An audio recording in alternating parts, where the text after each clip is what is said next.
everyone. Welcome to episode, what is this, 5? 4? 5? I think. That's pretty cool. We made it 5 whole episodes, dude. Hey, man, quarantine week 5, podcast week 5, coincidence or Illuminati? Either way, we're here and we're alive. If you're watching this on YouTube, welcome to my living room, dude. Before, on all the other episodes, I was back there in the corner. And that's my dining room area, okay? Or what Drake would call his bathroom. Did you see his mansion online? There's a whole article about Drake's mansion. Oh my God, that thing is insane. It's so huge. I feel like Drake's mansion, you could walk inside Drake's mansion and fart and it wouldn't even smell bad. Like, that's how amazing the architecture is and everything on it. It just has the walls will identify your fart wherever you are in Drake's house and just like kill your fart particles and make your farts smell like maple leaves or something. I don't know, because Canada, right? It's week 5, dude. Are we fully broken down mentally yet? Kinda. Yeah. Are we making pasta every day? Yeah. Yeah, we're there. We're just about there. We're making pasta every day, dude. It's funny, I just shaved for the first time in like 2 or 3 weeks. I already can't grow a beard, but so like when I do avoid shaving and I grow out my facial hair for like 2 or 3 weeks, it just looks bad, like not good, like bad. Like it looks like I have the type of facial hair where if a crackhead didn't shave, they would grow the type of facial hair I grow when I don't shave. Because like a crackhead facial hair is probably pretty bad because they just got the crack in them, and it's messing up all their functions of their body. But my facial hair is just bad as it is, so I can't grow it. So I just shaved though. It's funny, I see a bunch of people online and on these Zoom comedy shows and everything, and it's just really funny how being forced to stay home is making everybody look homeless. Like everybody's wearing sweatpants, not shaving, not showering, for sure not brushing teeth, and just looking homeless. It's a funny thing, dude. But we'll be all right. LA just extended it to May 15th. So I got all my shows canceled through May. If you guys are planning on going to any of those, they'll be moved. Hopefully, June is still booked tentatively. I'm supposed to be in Colorado, DC, and Omaha, Lincoln, Nebraska. Colorado Springs, Lincoln, Nebraska, and Washington, D.C. are all during weekends of June. So hopefully those will stay. Sacramento and San Francisco in July. Hopefully those will stay. But honestly, who knows? Who knows what's going to happen? So we'll see. I'll keep you updated if you're in any of those cities. I'm trying to come back to Dallas soon too, and a couple other places on the East Coast as well. Caroline's in New York in August. That'll be cool. August 11th. I'm pretty confident that'll stay. So if you're in New York, mark your calendar for August 11th. Caroline's on Broadway. Man, it's supposed to be Coachella this weekend, dude. That sucks if you're, an 18-year-old that loves Molly. You can't be there this weekend. I went to Coachella 5 years in a row, and I was never an 18-year-old on Molly when I went to Coachella. I love Coachella. Coachella's really fun. If you were planning on seeing Frank Ocean at Coachella this year and you can't anymore, you can get the same experience. Just go into your closet and close the door and cry for 3 hours, and you'll get the Frank Ocean Coachella experience if you've never seen Frank. Coachella, dude, I went to Coachella 5 years in a row, and I remember the first year, I think it was when Outkast was coming back for their big reunion, and I went with a bunch of friends, and we actually ended up getting kicked out. Me and my buddy got kicked out because that was the year. That was the Outkast. Here's the story. That was the year at Coachella where Outkast was headlining, and it was their big like comeback reunion show. And me and my buddy didn't have tickets, and they were all sold out, and people were selling them online for like $800, $1,100. And I love Outkast, but there's no way I'm paying $800 to go to a music festival.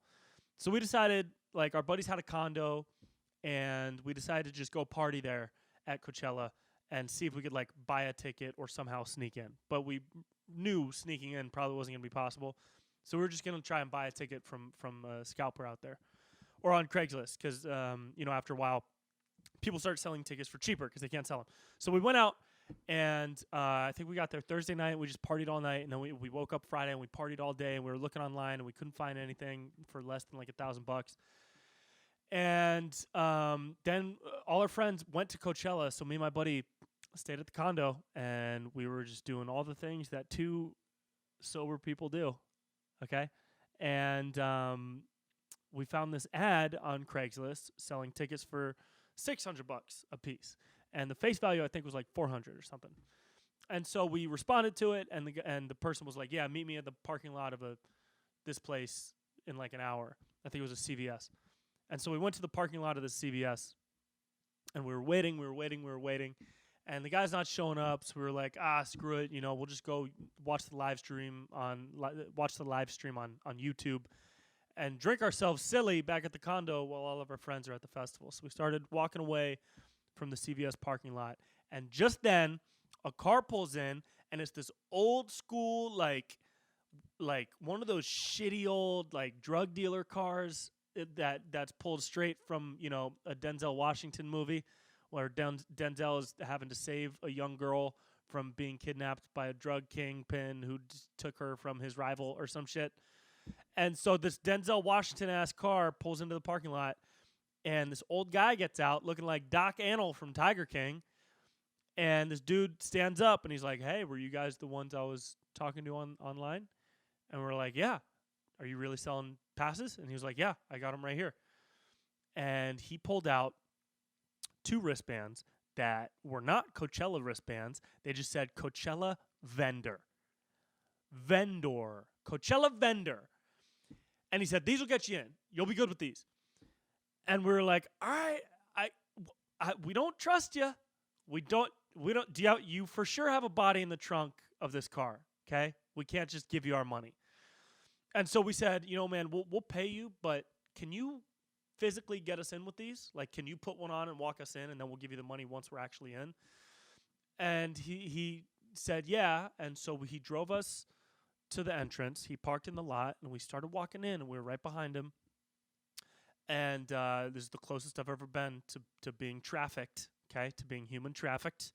This man started walking us into Coachella, and we went up to the security, and he held up his band, and he said, just do what I do. And he held up his band, and we held up ours.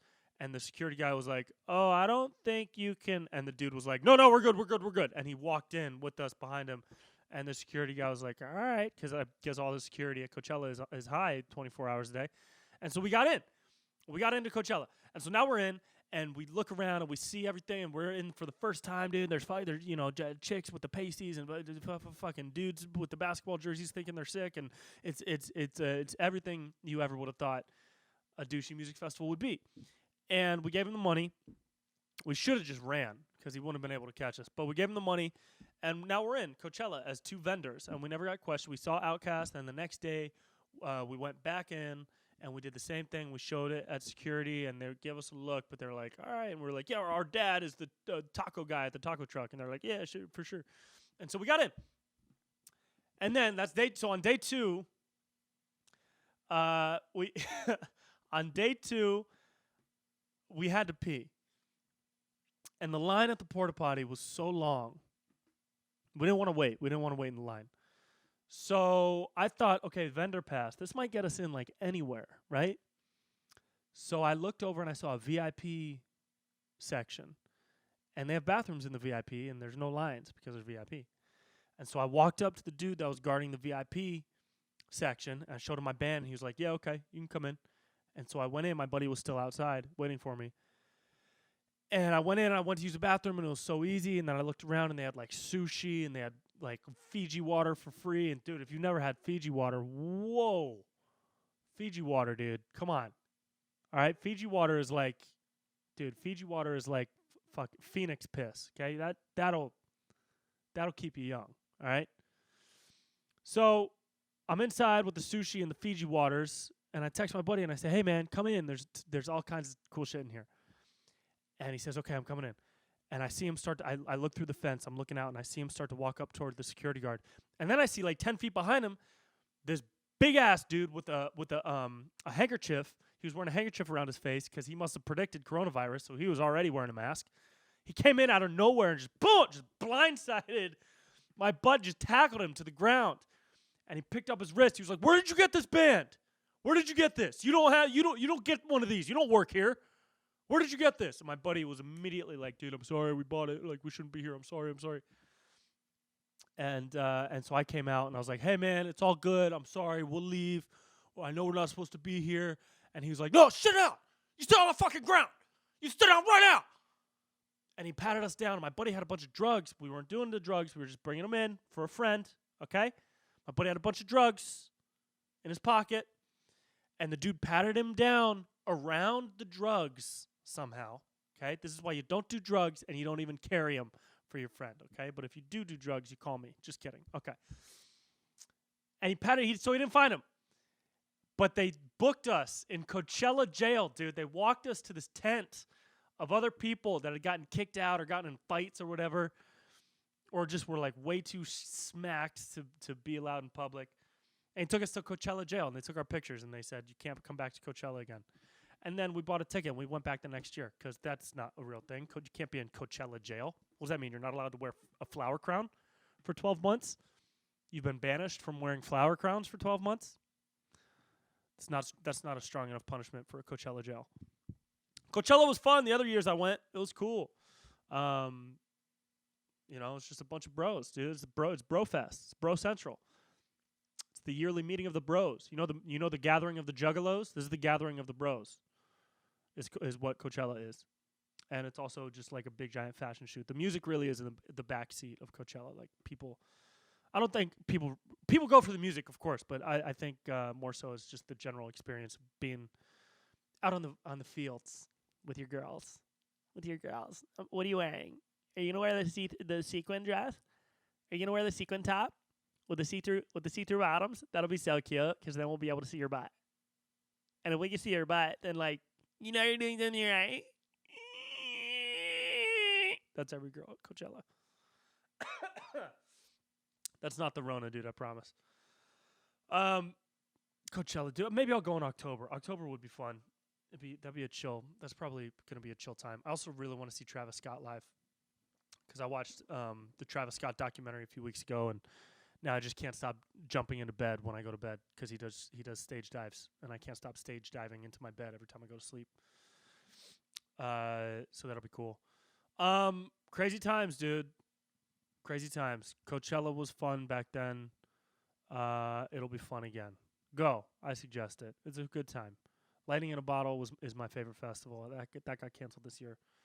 I went to Lightning in a Bottle 3 years in a row. Just me and my buddy Nate. Equanimous. He's a DJ. Look him up. He's great. And we went 3 years in a row. There's two bros searching the desert for the best possible trip. Okay? That's what Lightning in a Bottle was. It was a good time. Hopefully that'll be back next year. Dude, I'm having, you try to find ways to stay busy, and I usually put my mind at ease when I work out a good amount during the week. I try to stay healthy. I try to work out a lot. I already worked out outside. I haven't had a gym membership in like 5 years. So it wasn't a big deal for me personally when gyms closed, but it was a big deal when they closed the beach, because that's where I worked out. Because I live in Venice, so I'm like a 10-minute bike ride from the beach. And they closed the beach. You're not even allowed on the sand anymore, which is a little much, I think. But okay, it's all good. I'm not the mayor. That's why I'm not in politics, because I can't make those decisions, and I don't have all the info. But I started going to the parks to work out, and then they closed the parks. So yesterday, I legit snuck into a park. Just like, dude, I snuck into a park. I got a rush of adrenaline by walking on grass. That was like, like in junior high, I used to sneak out of my house and go light fireworks on the bridge and knock over porta potties and put a match in a trash can and watch it. We were bad in 8th grade, dude. We were bad kids, dude. I mean, we were bad at trash cans. We weren't really bad to people. But that used to give me I haven't felt adrenaline like that since I snuck onto a grassy field yesterday to do burpees by myself. It was like I was breaking the law, man. But I got to work off that pasta, dude. Been making fucking pasta, dude. making pasta, dude. I was making pasta before this all happened. I make it every year for the holidays when I go back to my mom's, or she taught me how to make it when I was little. But now I'm making it just for fun because I got so much time, and boy, is it delicious. I'm making pretty good pasta, dude. Yeah. Is it carbs? Yeah. Do I still look like Brad Pitt in Fight Club? Yeah. Am I eating a lot of carbs? Uh-huh. Do I look like Chris Hemsworth in Thor Ragnarok? Yeah. Yeah, I do. Do I look like Chris Hemsworth in Thor Ragnarok? Ragnarok? Yeah. Yeah, I do. Am I eating 2 loaves worth of bread of pasta every night? Mm-hmm. Do I look like Zac Efron in Baywatch? Uh-huh. I do. Uh-huh. I do. Eat whatever you want if you're working it off, you know? I don't know. I had some questions. Somebody asked me on Instagram. I posted some to send me ideas or questions, and somebody said, "What are your favorite cities to film in?" Oh, that was Jordan. What's up, Jordy? Favorite city. So I put out this new video the other day called "Mansplaining Explained." That was with JP Sears, who's the homie from another galaxy. And that was really fun. That was fun. I went down to Austin and hung out with him. We shot a bunch of videos. Austin was really cool to film in because nobody really cares what you're doing in Austin. You can walk around and do whatever you want, kind of. And I love that. My favorite places to film is literally anywhere that's not LA. Anywhere that's not LA. I've shot a bunch of stuff in Davis, where I'm from, and that's always fun because it's like a rural town, and well, kind of. It used to be. It still kind of is. But it's like a small town, so it's fun to shoot stuff there because nobody really cares and knows what's going on. And that's originally where the idea for Bryler came from. Who, by the way, is here with us today, because he wanted to drop by and give you guys some recommendations for TV shows and movies. So here, with his recommendations for what to watch during quarantine, is my homie from high school, Bryler.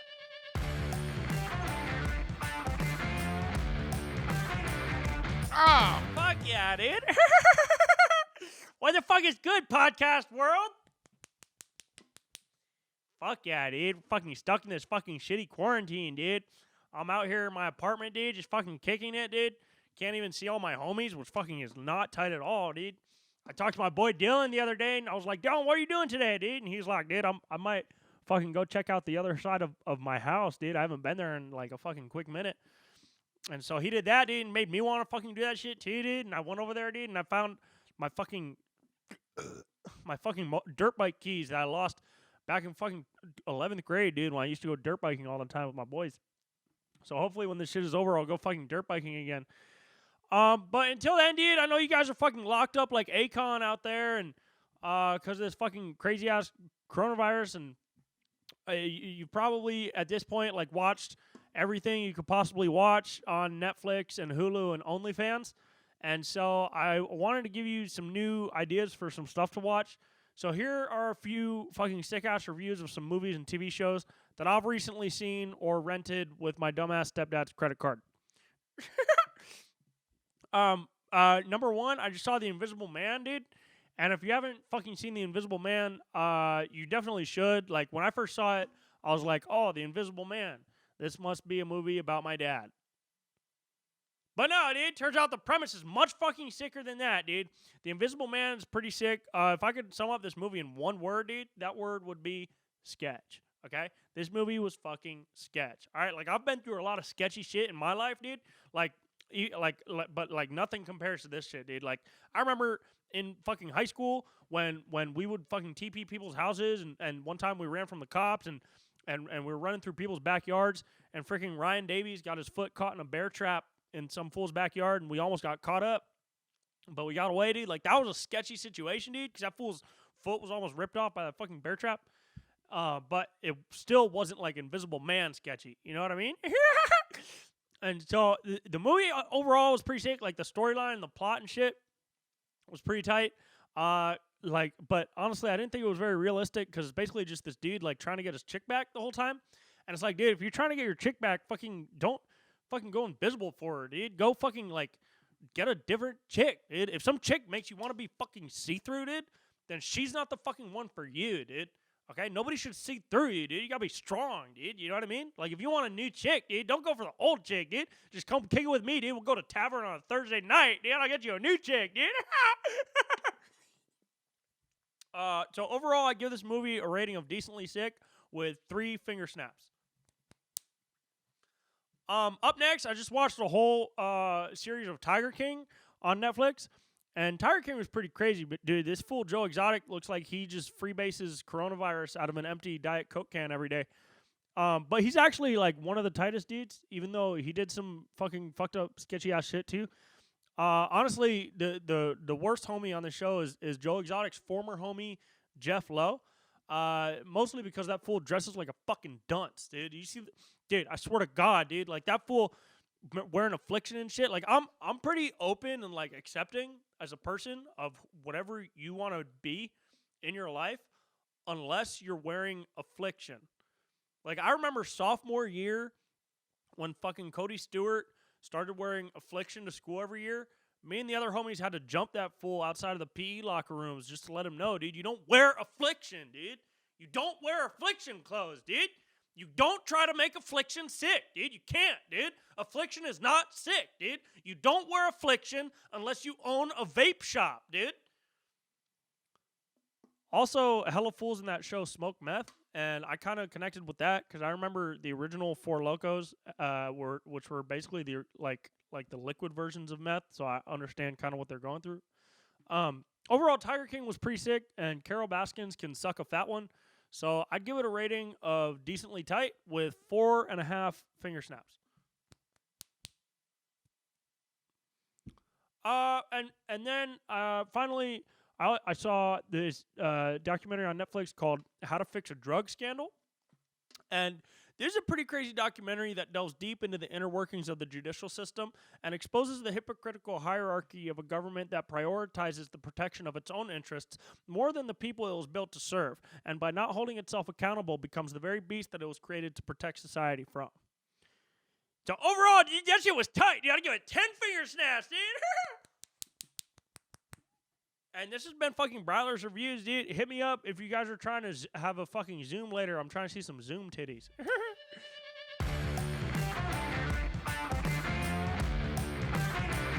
Fun time, huh? Give it up for Bryler. Yeah, dude. Oh, man. It's a good time. You know, it's just plain old fun. It's just plain old fun. It's like I'm stuck inside with all these people in my head that can't get out. There's quarantine in my head. That's really what it's like, dude. All these characters and impressions are just quarantine in my head. I gotta let them out. Can't be no coronavirus in my brain, dude, or else I'll go absolutely insane. Somebody also asked what on Instagram. They said what's your process in making a character or an impression? My process has always been like behavior driven. Like you can pick up on a lot of people, like I think I've said in previous episodes, are really good with their voice. They have really good vocal manipulation. I don't think I have that. So I try to mimic physical behavior and their physical look as best I can, and I start there rather than starting with voice, which a lot of people do. There's no right and wrong way of doing it. It's different for everybody. Like my buddy Vincent Marcus is a great vocal impressionist. He does like the best vocal impressions I've ever heard.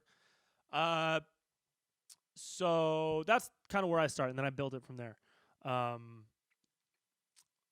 So a good example of that would be the Eminem thing. So like when I did the Eminem thing, I wanted to mimic his physicality. He always paced. He uses his hands a bunch. He looks away from the camera when he's thinking of the next line to deliver. You know, and then he'll look up during a punchline. So that's where his essence came from. And then after that, I tried to develop the voice. And I'm still working on it. I don't think the voice is as good as a lot of other impressionists, but I do think I bring something different with the physicality. So that's kind of what I try to do. For that, what else is happening, dude? Bernie Sanders is out of the race. Joe Rogan said he'd rather vote for Donald Trump than Joe Biden. That was probably a mistake to say. Mr. Rogan, come on, bro. I'm not political, but I mean, geez. You got like an army of bros that are going to do whatever you say, dude. But at the same time, I don't think we're going to have a candidate. I don't know if we've ever had a candidate that wasn't divisive, right? Maybe back, I don't know. I have no idea what JFK's reception was because I don't know history, dude. I just don't know it. Mostly because I don't care. Although I'm reading Sapiens, so I'm starting to care a little more. But that's from like that dates back thousands of years.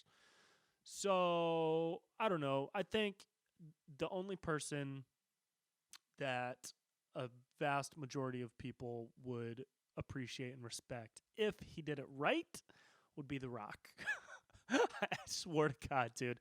If The Rock ran for president, I think a lot of people would be on board. I really do. You'd have a lot of people like political junkies and people in the system that are like, oh, he doesn't have any experience. But like he kind of does though. Like people experience how to bring people together, how to talk to people, how to be charismatic, how to make good business decisions for a multi-million-dollar business, even though the United States is a multi-trillion-dollar business. But he's probably better than a mayor of South Bend, Indiana, He would also just be funny to see his like running speech, his campaign speeches. Just like, hey guys, checking in from the West Coast presidential iron paradise. Vote for me in 2024, and I swear to God, I'll make sure to send our enemies a copy of The Scorpion King as soon as I'm in office. We'll torture people by making them watch Tooth Fairy. Everybody gets a free bottle of Terramana tequila. Dude, if The Rock ran for president, it'd be great. Make Kevin Hart the VP. No, he would probably make somebody smart the VP, which is good. You got to have a smart VP. And that'd be great if The Rock ran for president.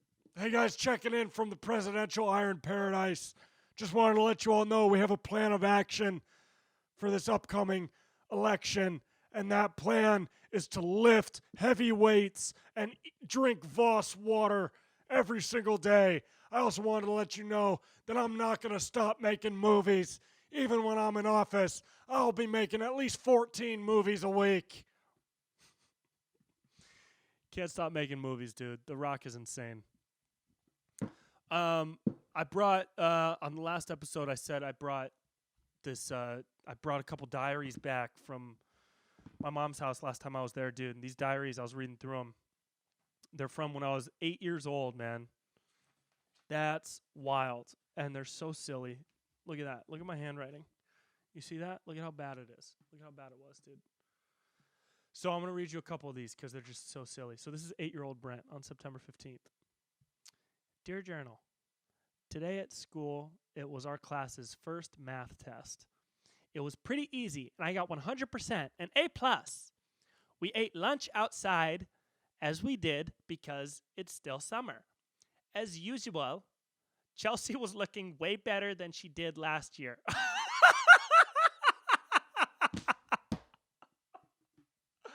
Oh, my God, dude. Young Brent, dude. Oh, man. If you grew up with me in Sacramento, you know who I'm talking about. Chelsea, you rock. That's so funny, dude. And a little 8-year-old crush. But, like, why did I have to, like, come in with the low-key shade, though? Looking way more better than she did last year? Damn, that's kind of cold, dude. You don't say that. Young Brent had no game, dude. 2 days later. Dear Journal, today at school, Kenny started a little fire. His mom accidentally put matches in his backpack. At lunch, he burned a cookie, M&Ms, and cheese. He didn't want anybody to know, so he threw them over the fence. He got suspended for a week. What? So many questions. Hey, Kenny's mom, why'd you put matches in his backpack? Also, why did he burn cheese and a cookie and M&Ms? I guess that's what he had in his lunch. But if that's what you have for lunch, how weird is that lunch, dude? Cheese, M&Ms, and a cookie? What is this, prison? He didn't want anyone to know, so we threw him over the fence. Oh man, what kind of child? I was at a private school back then too. All right, here's another one. What's a good one?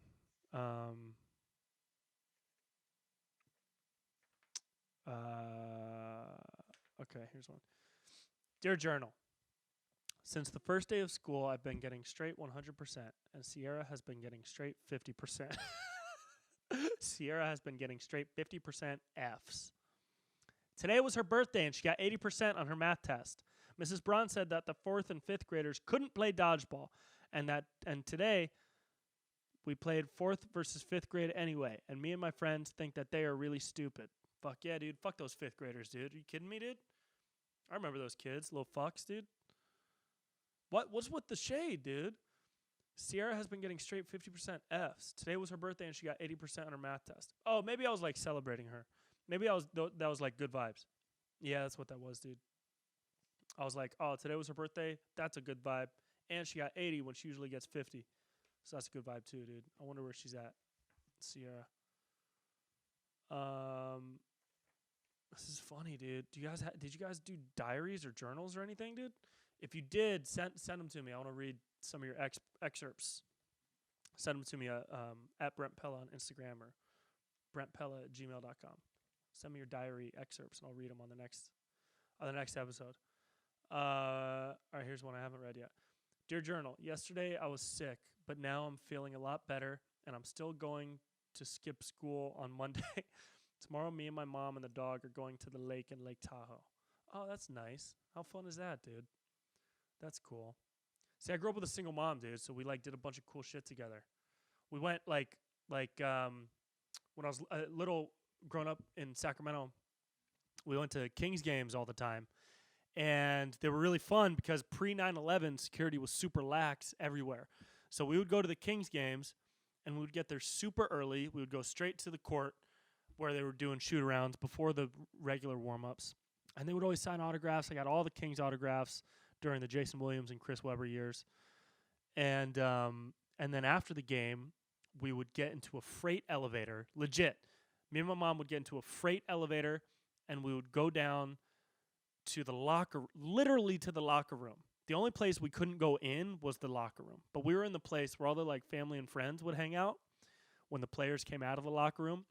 And the players would sign autographs and do their media thing during the post game interviews. And I remember seeing Kobe and Shaq one time, and some fan gave Kobe this giant plaque. It was like, if you're on YouTube, you see the picture of the wolf behind me.